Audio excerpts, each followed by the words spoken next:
Para terminar, Sr. Deputado. A proposta de lei foi aprovada.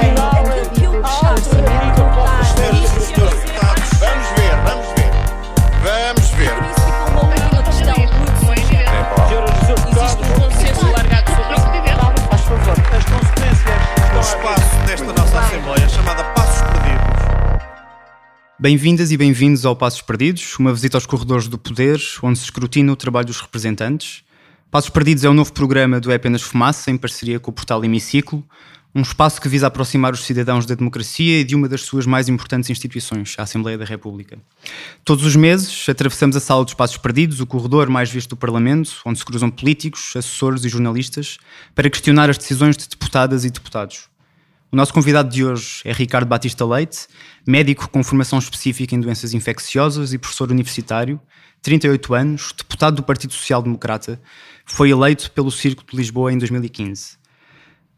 Coordena os deputados do PSD na Comissão de Saúde na atual legislatura e é o porta-voz nacional do PSD para a saúde. É natural de Toronto, no Canadá, e tem dupla nacionalidade. É também o coordenador científico de saúde pública do Instituto de Ciências da Saúde da Universidade Católica Portuguesa, foi vice-presidente e vereador da Câmara Municipal de Cascais e é atualmente membro da Assembleia Municipal de Cascais, cargo que já tinha ocupado entre 2005 e 2015. Foi presidente da Conselhia do PSD de Cascais entre 2008 e 2010 e esta é a sua segunda legislatura na Assembleia da República, tendo-se estreado no Parlamento em 2011. Bem-vindo. Muito obrigado. É um enorme gosto de estar aqui nos Passos Perdidos, na primeira colaboração com o Apenas Fumaça e também com o Hemiciclo, projetos que eu valorizo até em termos de participação democrática. Eu acho que é fundamental termos projetos de escrutínio que ajudem também os cidadãos a compreender e a interagir de outra forma com o Parlamento. Bem precisamos do vosso serviço. No dia 15 de junho foi aprovado no Parlamento o uso terapêutico de cannabis, com o voto de todas as bancadas parlamentares, incluindo o voto favorável do PSD e a abstenção do CDS. Este decreto da Assembleia da República resulta de projetos de lei do Bloco de Esquerda e do PAN, que baixaram à Comissão de Saúde e tem como objeto o estabelecimento de um quadro legal para a utilização de medicamentos, preparações e substâncias à base da planta da cannabis para fins medicinais, nomeadamente a sua prescrição e a sua dispensa em farmácia. Porquê é que votou favoravelmente este diploma? Bom, é um longo processo que condicionou o meu processo de decisão. Não tanto quanto a esta lei, mas quanto ao meu posicionamento em relação à cannabis de um modo mais lato. Em relação a esta lei, vou-lhe ser muito franco, eu achava uma lei, e continuo a achar, uma lei desnecessária, redundante e extemporânea. Acharia mesmo que a mesma não seria necessária. Isto porquê? Hoje, qualquer empresa que queira comercializar produtos à base de cannabis, bastaria ir à Agência Europeia de Medicamentos, submeter o seu produto para a entrada no mercado, seguir as regras que hoje existem de avaliação da sua farmacodinâmica e a sua segurança e eficácia, e depois passaria por via do Infarmed a entrar no mercado. Já existe de resto um medicamento, o Sativex, que há à base de cannabis, autorizado pelo Infarmed desde 2012, apesar de só ter sido prescrito, segundo a notícia do Público, 21 vezes. Aí está. E, portanto, os mecanismos já existiam. A lei não vai alterar rigorosamente nada e não devemos criar falsas expectativas às pessoas. E porquê é que não altera nada? E é muito importante as pessoas compreenderem isto. Porque dependemos das indústrias produtoras destes produtos que sujeitem as mesmas à entrada no mercado e que proponham a sua finalidade terapêutica. Para quem é que pode ser usado? Vamos supor um medicamento X, à base de cannabis, e a empresa em causa, detentora daquele produto, submete para doentes com esclerose múltipla. Nós, enquanto prescritores, agora falando como médico, estamos limitados à sua utilização para a esclerose múltipla. Eventualmente podemos utilizar aquilo que nós chamamos off-label para outros fins, mas é uma violação àquilo que são os normativos definidos por parte da Agência Reguladora de Medicamento, que é o Infarmed, pelo qual teve que passar esse processo. E este processo mantém-se. Mais grave ainda é que, por causa das regras europeias, o Estado, nem o Estado, nem as instituições científicas podem propor nenhuma utilização alternativa. Ou seja, se o Estado ou uma organização científica, a Ordem dos Médicos, dissesse não, mas nós queremos que esse mesmo produto seja utilizado nos casos de doença oncológica avançada, não podem. Só as empresas promotoras é que podem depois fazer essa proposta. Portanto, há aqui enormes desafios que, a meu ver, não vão ser resolvidos com a lei. Porquê é que, então, sendo redundante e desnecessário, votamos a favor? Porque quisemos dar um sinal muito claro que também não queremos bloquear. E, claramente, se existe este mecanismo, há um sinal do Parlamento de que quaisquer empresas produtoras nesta área devem, de facto, submeter os seus produtos para serem comercializados em Portugal. E esse sinal não era preciso? Não falta enquadramento, tendo em conta que só existe um medicamento, neste momento, autorizado pelo Infarmed? Eu diria que o sinal para a indústria era preciso e era preciso um outro sinal para os próprios prescritores, para os médicos, para a comunidade médica. Porque isto permitiu um debate que eu creio que foi importante, que se iniciou, que era um pouco tabu no nosso país, sobre os efeitos terapêuticos da cannabis, por um lado, e depois a outra questão mais aprofundada, que é a sua venda potencial para outros fins que não terapêuticos, os chamados, de uma forma que eu não gosto, mas que é a terminologia utilizada, que é para fins recreativos. Aquilo que está demonstrado, e podemos entrar em detalhe sobre isto, é que a verdadeira solução que poderá permitir que nos casos múltiplos que são relatados, até por questões de alívio de dor e sofrimento, em que poderia haver um potencial utilização da cannabis, se fosse comercializado de uma forma mais liberal, seria possível ultrapassar um conjunto de constrangimentos que, por via medicinal, estamos obrigados, por via do conjunto de regras que existem aí bem, sendo que fazendo uma regulamentação sólida, segura e eficaz, como nós propusemos no Congresso do PSD, penso que era possível fazer esse alargamento mais liberal no acesso, garantindo a segurança dos utilizadores finais e tendo uma política de dissuasão no final do dia.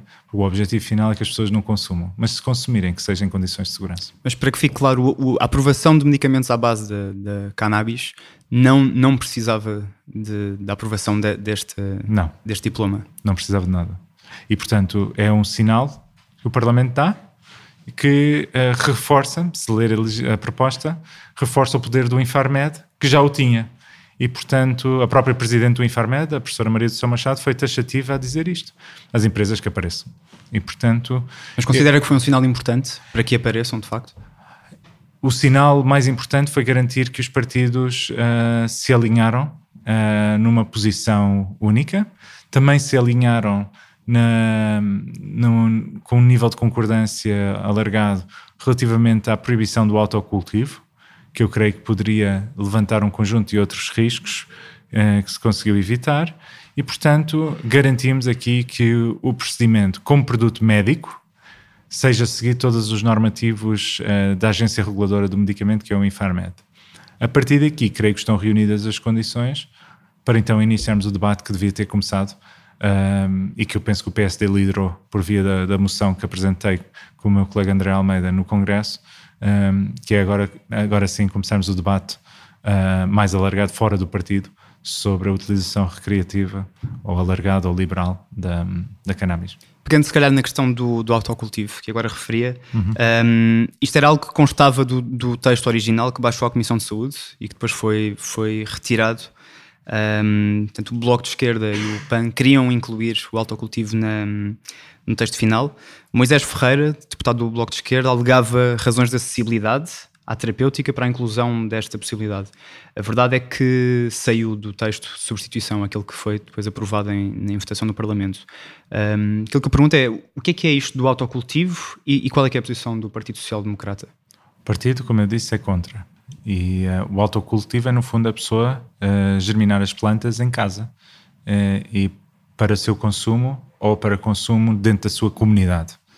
Existem até, em Espanha, por exemplo, casos dos chamados clubes sociais, em que existe autorização dentro desses clubes sociais para produção, para consumo pelos utilizadores desse clube.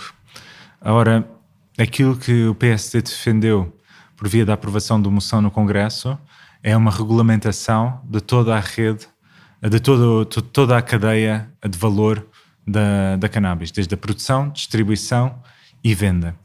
Isto porque, entre outros detalhes, é exigível é exigível que haja uma garantia das concentrações de THC no produto final, que é consumido, por razões que podemos entrar em detalhe. E por isso, por via do autocultivo, até pelo cruzamento de estirpes e por outros procedimentos, seria impossível, por parte do regulador, controlar o que está a ser consumido pelo consumidor final. E uma vez que nós acreditamos num modelo de liberalização regulamentada, e essa regulamentação exige um controle rigoroso da concentração do produto que é considerado legal, tal não seria possível com o autocultivo. E, portanto, a nossa posição tinha que ser taxativa sobre isso. Já vamos, se calhar, essa questão. Para ser de facto lei, este decreto da Assembleia da República tem ainda de sujeitar-se à promulgação do Presidente da República, Marcelo Rebelo de Sousa. Acha que a aprovação do diploma será dificultada? Podemos esperar um veto de lei ou um pedido de fiscalização ao Tribunal Constitucional? Não estou em condições de substituir o Presidente da República, mas pelo menos o Presidente da República tem o conforto da Assembleia da República com o apoio alargado dos partidos sobre o diploma. Mas não altera em nada as regras já vigentes do ponto de vista das regras de segurança que a Agência Reguladora do Medicamento tem que sujeitar os produtos farmacêuticos e, portanto, penso que nós, enquanto Parlamento, prestamos um bom serviço em garantir que o Presidente da República está perante um diploma que em nada viola nem a Constituição, nem os normativos de segurança e qualidade da área do medicamento. No que respeita à prescrição de medicamentos, preparações e substâncias à base da planta cannabis, o ponto 3 do artigo 5º deste texto de substituição agora aprovado refere que a prescrição só pode ser efetuada, e passo a citar, se os tratamentos convencionais com medicamentos autorizados não estiverem a produzir os efeitos esperados ou se estiverem a provocar efeitos adversos relevantes. Este ponto não se encontrava no texto de substituição, no texto inicial dos projetos de lei. A inclusão surge por proposta do PSD. Porque é que o Partido Social Democrata entende que os medicamentos à base de cannabis só devem ser prescritos em último caso e quando todas as outras alternativas se revelarem insuficientes, como é referido aqui? Aquilo que deve estar subjacente a todos os processos de decisão sobre quando utilizar um produto farmacêutico ou outro deve ser com base na melhor evidência científica. E, portanto, aquilo que nós defendemos é pela escassidade, a dificuldade de obter informação científica sobre estes produtos, precisamente por ser um produto ainda ilegal no consumo comum na maioria dos países, pela limitação de informação científica que temos sobre esses dados, acaba forçosamente por ser uma recomendação com uma evidência menos robusta do que outros produtos. E é apenas por isto, sendo que tem esse artigo tem latitude suficiente para permitir que a agência reguladora, se entender que tem uma evidência suficientemente robusta que lhe permita passar à frente de outras opções terapêuticas de o fazer. E, portanto, é apenas garantir que este produto não se substitui a outros que possam potencialmente, no contexto médico, substituir e no contexto médico, serem superiores ou inferiores aos demais. Agora, pode-se levantar aqui uma outra questão. Bom, mas há pessoas que, apesar da evidência científica dizer isto ou aquilo, se sentem melhor com um produto à base de cannabis. Que eu acho que é um pensamento e um sentimento legítimo. E por isso é que eu considero que qualquer via de prescrição medicinal de cannabis vai ser sempre limitativa daquilo que são as suas verdadeiras potencialidades. Porque esses casos, que acabam por não ser muitos, na realidade, se formos a ver os números concretos. Mas esses casos existem e eu entendo que com a regulamentação necessária seria possível acomodar essa expectativa desse cidadão particular com uma regulamentação mais liberal. E porque estar sujeitá-lo a um processo de prescrição e regulamentação tão exaustivo e burocrático quando nós temos evidência que é possível seguir uma via diferente que lhe permite consumir o produto com regras claras, num ambiente em que a sua aprovação por via recreativa seria possível e garantiria esse acesso. E, portanto, para mim é muito claro que esta via medicinal é uma via que não resolve o problema de base, mas, como eu disse, serviu para discussão. Agora o PSD tem que ser coerente. Não pode tratar uma questão que é uma prescrição para utilização em contexto médico como se não fosse para contexto médico. E sendo para contexto médico, temos que garantir que as regras de segurança e da entidade reguladora são cumpridas ao máximo. E é por isso que na sua opinião, aquilo que o Bloco de Esquerda e o PAN querem é, e passo a citar, uma legalização plena do uso de cannabis de uma forma desregulada, sem regras. Disse isto na sua intervenção no Congresso do PSD. Porquê é que o modelo defendido pelo Bloco e pelo PAN é, na sua opinião, incorreto? O modelo que o PAN e sobretudo o Bloco, quem tem mais histórico nesta matéria, o Bloco tem defendido sempre uma liberalização sem nunca dizer quais as regras quer apresentar.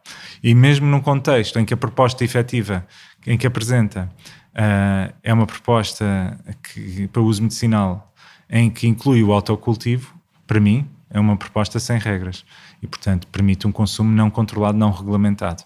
E, portanto, para mim fica muito claro que é um caminho que traz riscos em que a escassa evidência científica que existe ainda sobre esta matéria, que é uma evidência científica que felizmente está a crescer porque publicamos um artigo na Ata Médica Portuguesa que serviu de base para a moção ao Congresso, em que olhamos para os exemplos dos países e estados que já regulamentaram a legalização para fins recreativos, e aquilo que nós podemos destacar é que finalmente começamos a colecionar informação científica que nos permite ir tomando decisões cada vez mais robustas. E, portanto, o nosso caminho será sempre um caminho pela legalização, é aquilo que eu defendo, uma legalização plena, regulamentada. Qual é que é o modelo que o PSD defende para a legalização do consumo de cannabis recreativo? Bom, aquilo que apresentei no Congresso acabou por ser aprovado e, portanto, a reunião magna do PSD, que é o seu Congresso Nacional, aprovou a moção. Foi assente, como eu dizia, no tal artigo científico publicado na Ata Médica Portuguesa. É um artigo que olhou para os casos de Amsterdão e Espanha, no caso europeu, e depois olhou para o Colorado, para o Oregon, olhou para Washington, para o estado de Washington e para o estado do Alasca, e ainda olhamos para o caso do Uruguai. E porquê estes países e estados? Porque eram aqueles que se apresentavam com maior experiência até àquela data do ponto de vista de legalização. Entretanto, foi legalizado na Califórnia, mas com menos experiência real. E, aliás, o caso da Califórnia é um caso paradigmático de como começar por uma legalização para via medicinal alargada, como eles fizeram, que eu creio que nós conseguimos evitar isso com esta legislação, e agora transitar por uma legalização plena trouxe uma série de dificuldades e desafios que eu espero que Portugal consiga evitar, tendo aprendido essa lição com outros. Mas dizia eu, o artigo da Ata Médica, que depois se transcreveu e se traduziu na moção, é uma proposta muito clara em que nós defendemos uma legalização plena, porque... Portanto, que contempla também o chamado consumo recreativo. Que contempla o chamado consumo recreativo. Portanto, não tem que haver nenhuma justificação de parte do consumidor porque é que quer comprar o produto. É isto, no final do dia, que quer dizer. A pessoa pode consumir, pode comprar o produto sem qualquer necessidade de justificar porque é que o quer. Aquilo que nós apresentamos é que, olhando para o caso dos vários países, o caso da Holanda é um mau exemplo, na nossa opinião, porque legalizaram a venda em contexto de coffee shop, mas não legalizaram nem a produção nem a distribuição. E, portanto, a coffee shop, no final do dia, está a comprar ao mercado ilegal, o que implica que o Estado não está a regulamentar aquilo que está a ser vendido e, portanto, aquilo que aparece na loja é impossível de nós verificarmos, de garantirmos que aquilo que está identificado no produto é o produto. E o Estado está a perder receita fiscal. Isso é uma coisa que também é relevante? Claro que sim. E nós defendemos que a receita fiscal que pode advir daqui deve ser reinvestida em várias frentes. Por um lado, na frente da dissuasão, portanto, nas políticas de dissuasão dos comportamentos aditivos. Por outro lado, no apoio às pessoas que têm problemas aditivos. E, por outro lado, no reforço das forças de segurança que têm enormes dificuldades para combater o tráfico, em que Portugal continua a ser um ponto de passagem importante entre a África, a América Latina e a Europa, particularmente heroína, cocaína e produtos psicoativos. Mas dizia eu, o caso de Espanha também, enquanto autocultivo, também não trouxe grandes benefícios, mas quando olhamos para o caso, por exemplo, do Colorado versus Washington, é muito curioso verificar-se que o facto do Colorado ter conseguido manter o preço de venda ao nível do preço de rua, do chamado mercado ilegal, conseguiu basicamente dizimar o mercado ilegal. Enquanto que em Washington puseram tantos impostos em cima do produto que as pessoas preferiram continuar a comprar ao seu traficante habitual, sendo que ao comprarem ao traficante habitual também vão comprar eventualmente outros produtos que não apenas a cannabis, abrindo a porta para a heroína, para a cocaína e para os outros produtos psicoativos. Quando olhamos para estes casos, percebemos então que, e daí que há uma recomendação clara, que o preço de venda deve estar equiparado ao preço de rua, e isto tem particular importância porque está estudado que metade da receita dos traficantes ilegais de drogas advém dos produtos derivados de cannabis. E, portanto, é um rombo, digamos assim, no porta-aviões do mercado ilegal, de tráfico ilícito de drogas, conseguirmos, de facto, retirar-lhes o mercado da cannabis. Mas porquê é que, olhando agora numa perspectiva de saúde, se considera então que essa legalização é possível sem risco? Bom, risco existe sempre a partir do momento em que há um consumo de um produto, até de um produto medicamentoso altamente escrutinado pela agência reguladora. Mas porquê é que nós consideramos que pode ser vendido de uma forma livre? Bom, fazemos uma análise comparativa com o tabaco e com o álcool, com base nas evidências recolhidas. E fizemos duas dimensões de análise. Aquilo que nós chamamos de perigosidade individual e a perigosidade social. A perigosidade individual é o impacto negativo que aquilo tem na pessoa, individualmente. Em perigosidade social é o risco que aquilo comporta, aquele consumo nas outras pessoas. E aquilo que se verificou é que a cannabis tem menor perigosidade individual e menor perigosidade social do que o álcool e menor perigosidade social do que o tabaco. E, portanto, se nós, enquanto Estado, enquanto país, aceitamos a venda do tabaco e do álcool num contexto regulamentado, não se consegue compreender, face à evidência científica, que não possamos pelo menos discutir a legalização plena da cannabis. Por outro lado, a evidência científica também levanta algumas dúvidas e algumas preocupações no que diz a respeito à esquizofrenia no jovem adulto. Porque há vários estudos que apontam que há um onset precoce de esquizofrenia entre os 20 e os 30 anos de idade em pessoas que tiveram elevados consumos. E, portanto, nós olhamos a maior detalhe a esses dados para tentar perceber. E aquilo que ficou muito claro é que os casos de esquizofrenia que ocorreram tipicamente são pessoas que têm, de facto, uma predisposição genética. Aquilo que também ficou claro é que tipicamente são elevados consumos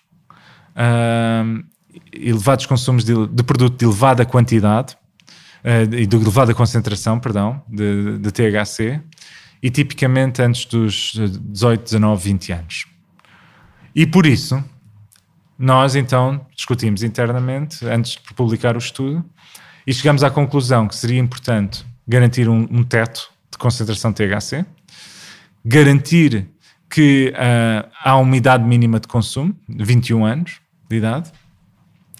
Porque 21 anos, quando a idade legal para comprar tabaco, para comprar álcool, está fixada nos 18? Pelas razões que invoquei. Os riscos de esquizofrenia estão demonstrados nos consumos até os 18, 19, 20 anos. E, portanto, não há reportes de casos de onset, de ocorrência de esquizofrenia no jovem adulto com consumos de cannabis, com consumos que se tenham iniciado depois dos 21 anos. Okay. E, portanto, a partir desse momento, nós propomos, com base na evidência científica que existe, esse cut-off de 21. Quer isto dizer que tem que ser sempre assim? Não. Nenhuma lei é perfeita, nem nenhuma lei deve ser imutável.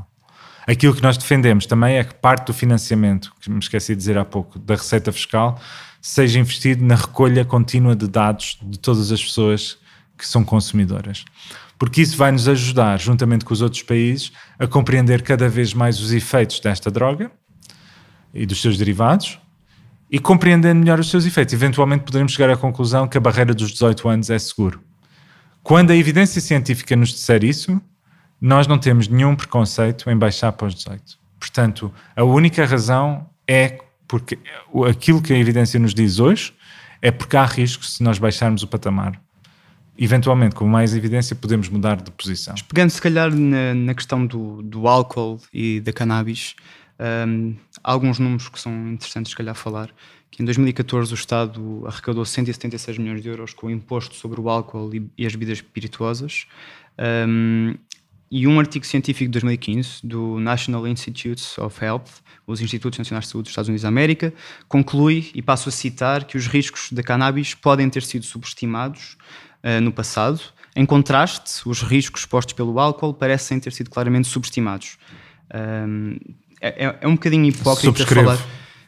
É um bocadinho hipócrita falar tanto da cannabis e tão pouco do álcool. Absolutamente. E é por isso que eu considero que tem que haver uma política agressiva no que diz respeito ao álcool, que não tem havido. Em 2011 o vinho escapava ao aumento do IVA.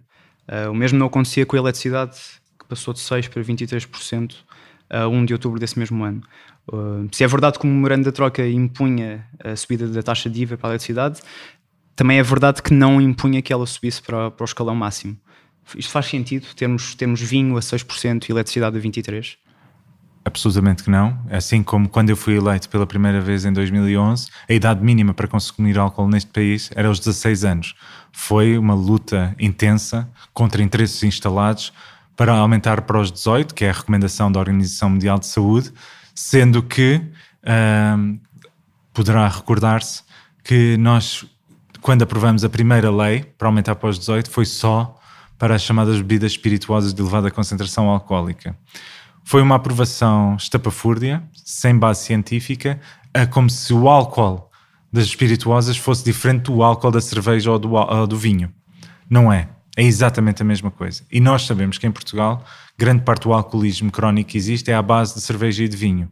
E, portanto, passado um ano, lá se conseguiu forçar que a idade mínima passasse para os 18. Fiquei muito preocupado recentemente em que houve uma denúncia num órgão de meio de comunicação social em que aparentemente a fiscalização é muito reduzida no que diz respeito ao cumprimento desta lei. Esta é uma lei de saúde pública que pretende proteger os mais jovens dos efeitos nefastos do álcool, efeitos nefastos não só para si como para a sociedade. E, portanto, há até algo que eu pessoalmente tenho estado a ponderar, embora publicamente ainda não tenha dito, mas eu neste momento de pós-reflexão, creio que nós temos que seguir, tal como seguimos, por exemplo, no agravamento do nível de alcoolemia que o Código de Estrada permite, como se sabe é 0,0 para condutores de crianças e de coletivos e 0,2 para ligeiros. Aquilo que nós teremos que eventualmente evoluir é no sentido de percepcionar o consumo abusivo de álcool como também uma dependência que poderá ser abordado como o consumo de outras drogas. Isto é, nós, com a descriminalização do consumo de drogas, nós criamos os centros de dissuasão. O CICAD, que é o organismo responsável por esses centros, tem uma grande responsabilidade também hoje noutras dependências que não apenas das drogas ilícitas.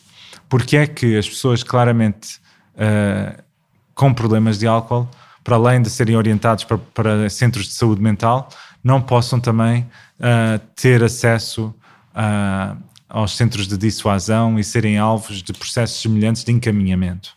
Creio que isto é um processo de reflexão que tem que ser feito, assim como nós temos que, a meu ver, ter políticas muito mais agressivas de restrição de acesso de álcool. Dou-lhe um exemplo. Devíamos condicionar o consumo ou proibir, em alguns casos? Já é condicionado por via do meio regulamentado, é proibido abaixo dos 18 anos, não é? E, portanto, a venda de álcool abaixo dos 18 anos é ilegal. Mas temos de falar em medidas adicionais, é isso? Eventualmente temos que falar em medidas adicionais, eventualmente teremos que... para mim é muito claro que a venda em vias de circulação como autoestradas devia ser totalmente proibida. A mim choca-me que as estações de serviço ainda vendam álcool hoje. E eventualmente teremos que pensar noutras medidas adicionais. Eu cresci, como disse no início, no Canadá. Em Toronto, é muito curioso que há uma limitação no horário de consumo. Penso que neste momento está nas 2 da manhã. Não há venda de álcool a partir das 2 da manhã nos bares e nos discotecas e por aí fora. E, curiosamente, há uma lei que corresponsabiliza os proprietários dos estabelecimentos noturnos, bares, caso haja algum acidente de viação de um cliente que tenha saído embriagado da sua instituição. O que leva a que os próprios proprietários garantam que a presença de táxis ou de outros meios de transporte, e caso eles detectem que um cliente seu está embriagado e que está a utilizar veículo próprio, que eles próprios sinalizem à polícia a dizer que fizeram tudo ao seu alcance e, portanto, aquela pessoa está a tomar uma atitude irresponsável. Será este o caminho? Eu não sei. Eventualmente a nossa cultura não se adequaria a uma medida tão restritiva e tão limitativa. Agora, o que eu sei é que a sinistralidade automóvel no Canadá, comparado com a nossa, é residual quando olhamos para a sua associação ao álcool. E, portanto, se calhar, nós temos que olhar para as melhores práticas internacionais, e esse é um caminho que o PSD não só está disposto, como pretende assumir a liderança. O Ricardo Batista Leite era até há bem pouco tempo, ou apresentava, e passo a citar, fortes reservas em relação a esta matéria, quando falamos no consumo de cannabis, até para fins terapêuticos. Como é que muda de opinião? Isso é uma pergunta interessante. Eu tenho por base, desde que fui eleito, e se calhar pela minha formação médica, que o instrumento mais útil para ultrapassar as divergências ideológicas, que muitas vezes estão dentro de nós, é a ciência. E, portanto, quando comecei a analisar um conjunto de países e estados que estavam a adoptar um caminho de legalização, começaram a sair vários artigos até sobre o falhanço da guerra às drogas dos anos 80, muito famoso, com a liderança Reagan nos Estados Unidos, que é assumido que falhou. Quando comecei a compreender a dimensão do mercado ilegal e a dimensão da cannabis dentro desse mercado ilegal, e também, naturalmente, algumas solicitações, trabalhando eu no campo das políticas de drogas e sendo eu um defensor da descriminalização das drogas, tendo sido chamado a várias conferências e parlamentos internacionais para falar sobre o caso português, porque acredito no modelo de transferirmos uma visão de criminalização para uma visão de saúde, quando tratamos de questões aditivas ou comportamentais. Eu senti-me na obrigação, perante este conjunto de informações, de me sentar e, aproveitando também o meu lugar na academia, de refletir e olhar para a evidência científica. E depois de escrutinar, quando comecei a escrever o artigo que acabou por ser intitulado o caminho para a legalização segura e responsável da cannabis em Portugal, o título foi definido no fim, não no início. Porque o caminho, se a evidência científica me tivesse mostrado que era um caminho irresponsável e não seguro, sem possibilidade de regulamentação, que, tal como a cocaína e a heroína, apresenta níveis de perigosidade social e individual que o tornam impensável legalizar de uma forma segura e responsável, o título teria sido pela não legalização. Portanto, é contra a legalização do consumo de outras drogas, tais como as que acabou de referir. Absolutamente. E podemos discutir isso. Agora, se perguntavam-me como é que eu mudo de opinião. E para mim foi determinante olhar para os dados, para a evidência científica, e com base nessa evidência científica perceber se Portugal teria condições, e nós desenvolvemos um framework, uma proposta, digamos, pré-legislativa, que consideramos que é viável para Portugal, e creio que é uma forma responsável de caminharmos naquilo que é, no sentido daquilo que é a base também daquilo que é do meu trabalho de doutoramento, que é traduzirmos evidência científica em políticas públicas com efeito prático na vida das pessoas. E, portanto, é aquilo que nós chamamos de políticas baseadas na evidência, que infelizmente continuam a ser uma raridade. Continuamos a legislar demasiado com base em achismos e com muito pouco evidência científica subjacente, e eu creio que cada vez mais há ferramentas e caminhos que, em parceria com as academias e com outras instituições e com as próprias organizações da sociedade civil, que o Parlamento pode beneficiar muito se tiver uma abordagem muito mais científica. Aliás, deixe-me só dizer isto. Eu entendo que, como sabe, existe um organismo dentro do Estado, do Parlamento, que avalia o orçamento é um organismo independente que o faz, eu entendo que esse organismo deveria também ter meios e recursos para poder avaliar o impacto, não apenas orçamental, mas também o potencial impacto social das propostas de lei antes de nós votarmos. Porque se houvesse um instrumento que, enquanto parlamentares, nos permitisse olhar para a evidência e dizer esta lei vai ter este impacto, ao invés de, enfim, estarmos muitas vezes confinados a um debate que é pouco sustentado do ponto de vista científico, se calhar seria possível construir mais pontos entre os vários partidos e seria possível evitar um conjunto de más leis que o passado tem mostrado que têm sido legisladas. A 22 de maio de 2015, Ricardo Batista Leite vota contra uma proposta do Bloco de Esquerda que visava o cultivo de cannabis para consumo pessoal e criava o enquadramento legal para os clubes sociais de cannabis. Agora, na moção que me levou ao Congresso do PSD e que foi aprovada, aponta até o exemplo do Uruguai, que possibilita o autocultivo e onde há diversos clubes sociais de cannabis. Isto faz parte dessa mudança de opinião que operou nos últimos anos. O que eu citei do Uruguai e continuo a defender é o registro central que eles têm de venda. E, portanto, aquilo que nós defendemos na nossa proposta é que seja criado um registro centralizado, uma base de dados digital, em que a pessoa se tenha que registar e que, quando se dirige à farmácia comunitária, que seria o ponto de venda, possa comprar, mas garantia por via deste registro. E porquê é que este registro é importante?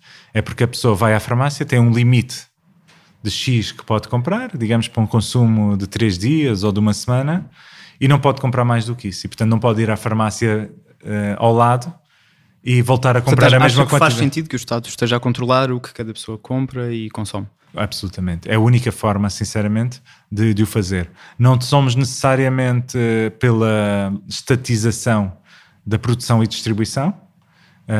Temos uma visão em que o Estado deve ser um forte regulador, assim como as farmácias não são do Estado. Agora, o controlo da venda, forçosamente, não vejo outro caminho, até que me provem o contrário, que permita garantir uma venda que depois garanta que não seja uma venda para depois ser traficada. E, portanto, é essa a grande preocupação. E foi esse o exemplo que nós extraímos como boa prática do Uruguai e que eu citei como tal. E já agora deixe-me só dizer que outra questão que para nós ficou muito claro são os riscos da venda de produtos de cannabis sob a forma de comestíveis ou bebíveis, os chamados bolos ou chás. No caso do Colorado ficou muito claro que a venda destes produtos atingia um mercado tipicamente não consumidor, portanto é promotor do consumo, contrariando aquilo que nós queremos, que é a dissuasão, assim como somos contra a existência de qualquer forma de publicidade. Mas esta proibição do consumo de bebidas e de bolos também tem a ver com o facto de que estes produtos comestíveis e bebíveis têm tipicamente o efeito retardado. O que é que acontece normalmente? Uma pessoa que normalmente não consome, acha piada, compra um bolo, bebe um chá, não faz nada, come outro bolo, bebe outro chá e fica à espera do efeito. E a verdade é que não sente nada, mas entretanto consumiu uma quantidade brutal de um produto alucinogénico que lhe vai ter um efeito passado 3, 4 horas. E há relatos, particularmente no Colorado, de acidentes de aviação e de um conjunto de riscos ou de perturbar em condições no mercado laboral em que a pessoa está a trabalhar e de repente o efeito alucinogénico impacta. Ao contrário, uma das vantagens que também o Colorado demonstrou foi, como sabe, há uma grande crise de consumo de opiáceos nos Estados Unidos. O Colorado foi um dos poucos estados que conseguiu inverter a tendência de consumo de opiáceos. E há uma correlação aparente com a legalização do mercado. E, portanto, daí que eu acho que uma abordagem regulamentada pode trazer, de facto, vantagens também. No 37º Congresso do Partido Social Democrata, que decorreu 16 a 18 de fevereiro deste ano, levou a votação dos militantes do partido uma proposta temática, aquela que temos vindo a falar, intitulada Legalize, Estratégia para a Legalização Responsável do Uso de Cannabis em Portugal. Quem vota contra? Quem se abstém? Quem vota a favor? Aprovado também com maioria.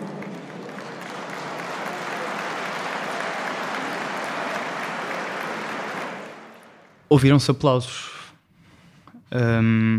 Porquê é que leva esta proposta ao Congresso? Relembro que esta proposta incide precisamente sobre o consumo recreativo de cannabis? Eu entendi que o Partido Social Democrata tinha uma base grande de apoio a uma iniciativa destas, mas tinha alguma dificuldade sobre como abordá-lo. A própria Juventude Social Democrata já tinha manifestado, até em vários dos seus presidentes no passado, até uma posição favorável. O contributo que eu senti que poderia dar, trazendo o meu lado académico e médico, seria tentar encontrar então a ciência para consubstanciar uma proposta que eu designei pela consumo seguro e responsável, garantindo isso mesmo, que responsabilidade, do ponto de vista de maior partido português e um dos principais partidos políticos na Assembleia da República, e garantindo a segurança do cidadão, seja consumidor ou não. E nesse sentido, desenvolvemos a proposta, levamos a proposta ao Congresso, e aquilo que era o meu sentimento intrínseco, já estando no partido há algum tempo, confirmou-se. E, portanto, o partido, perante a solidez da argumentação que foi apresentada, e a moção é muito extensa, comparativamente com as moções normais, mas tive múltiplos debates durante aqueles 2-3 dias, e nas semanas que antecederam o Congresso, a partir do momento em que apresentamos a moção, e várias participações na comunicação social, para tentar esclarecer um conjunto de dúvidas que são legítimas. É um tema que durante décadas foi-nos dito que era tabu ou que a sua legalização seria impensável. E creio que esse trabalho demonstrou, mais uma vez, que a ciência ajuda até a confortar uma decisão, diria, sustentada e responsável. E foi isso que eu creio que aconteceu no Congresso, assumindo-se que esta aprovação de moção é abrir uma porta para um novo caminho. Gostava que num futuro congresso do partido fosse possível aos deputados e deputadas fumar um charro à porta. Eu sou a favor, como eu escrevi na moção, que as pessoas não consumam. É preciso não confundir os conceitos. Aliás, eu gostava que pudessem ter essa possibilidade. O que eu gostaria é que no final do dia nós tivéssemos políticas de saúde pública em que as pessoas não sentissem necessidade de fazer consumos abusivos, nem de tabaco, nem de álcool, nem de cannabis, nem de outros produtos. E, portanto, eu responder a essa questão de uma forma como está a colocar seria promotor de um comportamento.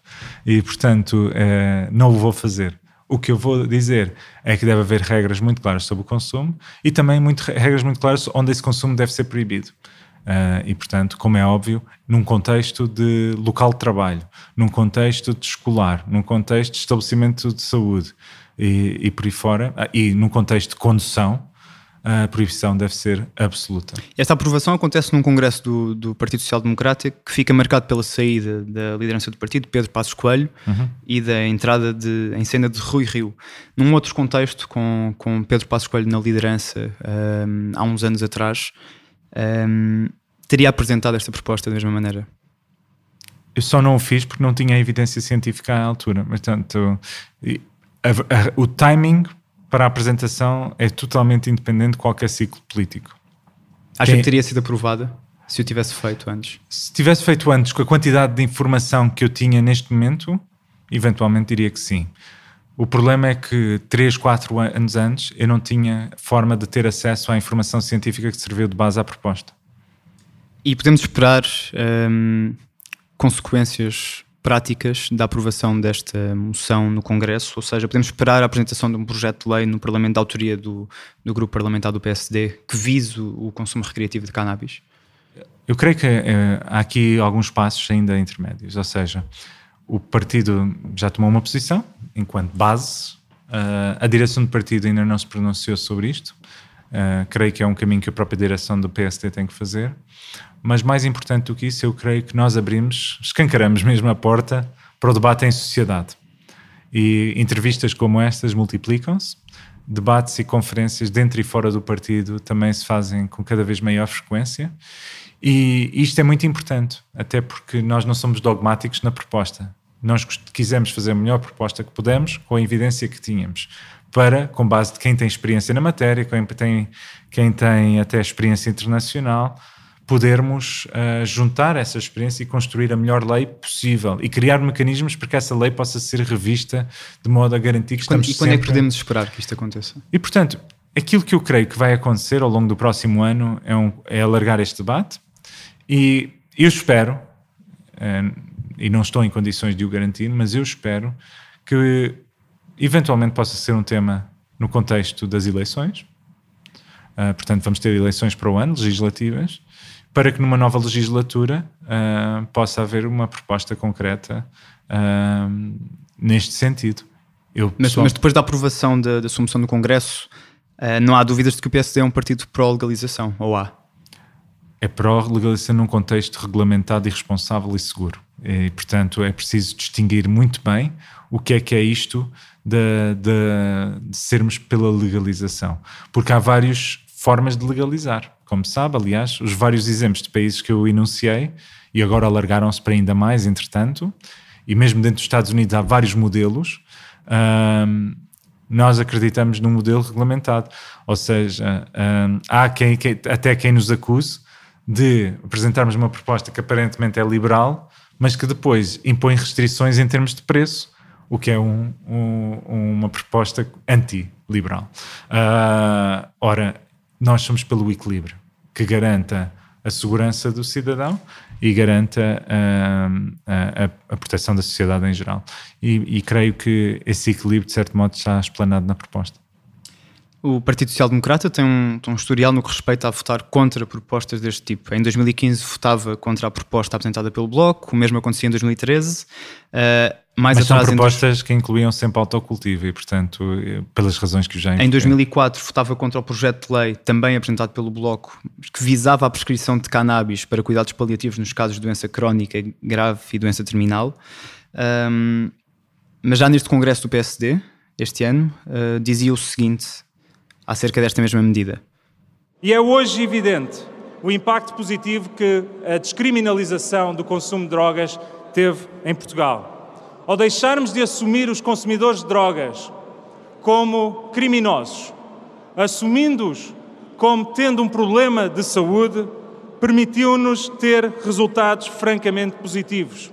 Reduzimos drasticamente o número de novos casos de infecção por VIH-Sida, aliviamos o sistema judicial e potenciamos a dissuasão dos consumos e as abordagens de saúde pública de apoio a quem procura ajuda. Fomos inovadores como país e somos hoje um exemplo a nível mundial, mas ainda temos problemas graves por resolver. Felicita também a descriminalização do consumo de drogas, que foi aprovado em 2000 pelo governo António Guterres, ainda que o PSD na altura tenha votado contra. Alguma coisa está a mudar no Partido Social Democrata. Nem todos os deputados votaram contra, mas sim. Mas alguma coisa está a mudar. Portanto, há um historial, há uma tendência de votação contra estas propostas que agora parece estar a alterar-se. O que é que mudou? A verdade é esta. Se formos por aí, temos que falar em termos de terminologia, o que é este tipo de propostas, não é? Que depois muitas vezes a comunicação social chama propostas fraturantes. O que eu creio é que há uma evolução da sociedade no seu todo e há uma maior compreensão de certos fenómenos. E, por outro lado, há cada vez mais evidência. Seria profundamente irresponsável da minha parte não reconhecer que uma lei funciona ou não funciona só porque foi aprovado por outro partido ou proposto por outro partido. E, portanto, tal como agora na questão da prescrição medicinal, apesar de todas as questões, nós acabamos por votar e contribuímos ativamente para ajustar a lei para algo que nos deixasse confortável e votamos favoravelmente a mesma, apesar de não termos sido os promotores iniciais. Aquilo que eu disse ali, de uma forma muito clara, tenho dito em vários locais do país e do mundo de forma reiterada, é que o país tem hoje um sistema que tem as suas imperfeições. Ainda recentemente estive a falar com a Caso, que é uma associação de utilizadores ativos de substâncias, muitos dos quais são utilizadores ativos de substâncias injetáveis e que têm enormes dificuldades, combatem-se com situações de estigma, de discriminação, de dificuldades de acesso ao sistema de saúde. Portanto, o sistema não é perfeito. O que eu posso dizer, olhando até de um ponto de vista epidemiológico, é que a saúde beneficiou muito desta legislação. O Partido Social Democrata, perante este conjunto de evidências, hoje esta é uma não questão. E a grande questão aqui é como é que nós vamos combater as novas dependências. A dependência dos jogos eletrónicos, reconhecida agora pela Organização Mundial de Saúde como uma dependência classificada como doença mental. Como é que nós vamos combater as dependências do jogo? Como é que nós vamos lidar com a eventual legalização plena da cannabis num contexto regulamentado? Estes são um conjunto de debates que estão a ser feitos e existem hoje dentro do Partido Social Democrata de 2018 um conjunto de pessoas que trabalham ativamente, pensam esta matéria e, verdade seja dita, a Juventude Social Democrata, que tem sido sempre uma consciência crítica e progressista dentro do PSD, é uma estrutura autónoma, mas pertencente ao Partido Social Democrata e que tem tido sempre uma visão bastante vanguardista relativamente a isto e, portanto, eu não classificaria o partido como sendo pró ou contra em cada momento da sua história, até porque somos muito ecléticos, como sabe, e, portanto, ao contrário do Partido Comunista ou até, de certo modo, do Bloco de Esquerda, dentro do PSD sempre houve enormes divergências sobre todos os temas e de forma muito pública. E isso é muito a nossa força enquanto partido, é a diversidade, a liberdade absoluta de pensamento e de posicionamento, sobretudo em questões sociais, em questões culturais e em questões de vida.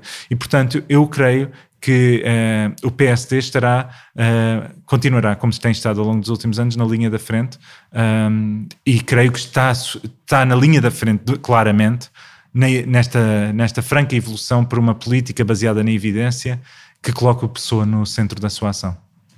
Este foi mais um episódio de Passos Perdidos, um programa do É Apenas Fumaça, em parceria com o portal Hemiciclo. Obrigado, Ricardo Batista Leite, deputado do Partido Social Democrata. Do É Apenas Fumaça produziram este episódio Bernardo Afonso, Maria Almeida, Pedro Miguel Santos, Pedro Zuzarte, Ricardo Ribeiro, Sofia Rocha, Tomás Pereira, Tomás Pinho e eu, Frederico Raposo. Do Hemiciclo contámos com David Crisóstomo e Luís Vargas. A música é do Bernardo Afonso. Ouçam e vejam este episódio em apenasfumaca.pt ou em hemiciclo.pt. Para ouvirem mais episódios, subscrevam o É Apenas Fumaça no iTunes, SoundCloud, YouTube e também noutras aplicações de podcasts. Estamos também na Comunidade de Cultura e Arte, RUM, Rádio Universitária do Minho, Rádio Alma Bruxelas e Shifter. Até já. Muito obrigado. Quero terminar, Sr. Deputado. A proposta de lei foi aprovada. Orçamento.